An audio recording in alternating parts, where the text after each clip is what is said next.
എടപ്പോണും നമ്മ കുടുംബമ്പലത്തിലെ ഉത്സവ പിള്ളേരെയും കൊണ്ടുപോവാ താലപ്പൊലി എടുക്കാന്ന് പറഞ്ഞപ്പോ കുറെ നാളായില്ല, എന്നാ പിന്നെ താലം എടുത്ത് കളയാന്ന് എഴുതിയിട്ടാണ് ഞാൻ ഇവന്മാരെയും പിറക്കി കിട്ടി വീട്ടിൽ ചെന്നത്. ചെന്നപ്പോ തൊട്ട് കളി തുടങ്ങി. ഇപ്പോഴും നിർത്താതെ കളിച്ചുകൊണ്ടിരിക്കുന്ന എന്റെ മക്കളെ ഞാൻ വൈകിട്ട് ഒരിക്കൽ തന്നെ താരം അമ്പലത്തിലോട്ട് വന്നാൽ മതി എന്ന് പറഞ്ഞ് അമ്മ ഒരുങ്ങി താലപ്പൊലിയുടെ കൂടെ പോയി. കളിക്കിടയ്ക്ക് കുച്ചിക്കോട്ടും വന്നിങ്ങനെ ഉമ്മയൊക്കെ തരും കേട്ടോ. തല്ലിയിട്ടാതിരിക്കാനുള്ള അവന്റെ നമ്പറാ.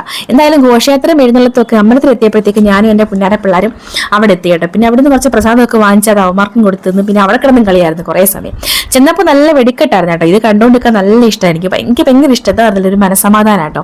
ഞാനിങ്ങനെ കൊച്ചു പിള്ളേർ വായും പൊളിച്ച് നിൽക്കുന്ന പോലെ ഇത് നോക്കിക്കൊണ്ട് അങ്ങനെ നിൽക്കും. അത് കണ്ടപ്പോൾ വീട് എടുക്കാതിരിക്കാൻ നിന്നില്ല. അങ്ങനെ എടുത്തത് കൊണ്ട് പിന്നെ ഞാൻ തിട്ടുന്നത് മാത്രം കേട്ടോ. നല്ല രസമാണ്. പല പല കളറിൽ ഇങ്ങനെ ആകാശത്ത് നിന്ന് പൊട്ടി പൊട്ടി പൊട്ടി വീഴും. നല്ല രസമാണ്. അത് കഴിഞ്ഞ് കൈകൊട്ടി കളിയും തിരുവാതിര കളിയൊക്കെ ഉണ്ടായിരുന്നു കേട്ടോ. പിന്നെ ഈ തെയ്യായിരുന്നു അതിലെല്ലാം രസം. അത് അപ്പുക്കുട്ടനും കിച്ചിക്കുട്ടനും ഇത് ആദ്യമായിട്ടാണ് ഇത് കാണുന്നത് കേട്ടോ. അപ്പോൾ അതിൻ്റെതായിട്ടുള്ളൊരു എക്സൈറ്റ്മെന്റ് അവരുടെ മുഖത്തുണ്ടായിരുന്നു. കാരണം ഇതിന് മുമ്പുണ്ടായിരുന്ന കൈകൊട്ടിക്കളി സമയത്ത് അമ്മയുടെ ഫോൺ എടുത്ത് കളിച്ചുകൊണ്ടിരുന്നവര് ഈ തെയ്യത്തിന്റെ അപ്പനെയൊക്കെ കണ്ടപ്പോഴത്തേക്കും അത് നോക്കിക്കൊണ്ടിരിക്കുവായിരുന്നു കേട്ടോ. കിച്ചിക്കുട്ടനാണെങ്കിൽ പേടിച്ചും പോയി. ആ തീയും കൊണ്ടൊക്കെ പുള്ളി ഇങ്ങനെ അടുത്തോട്ട് വന്നപ്പോഴത്തേക്കും. അപ്പൊ അത്രേ ഉള്ളൂ.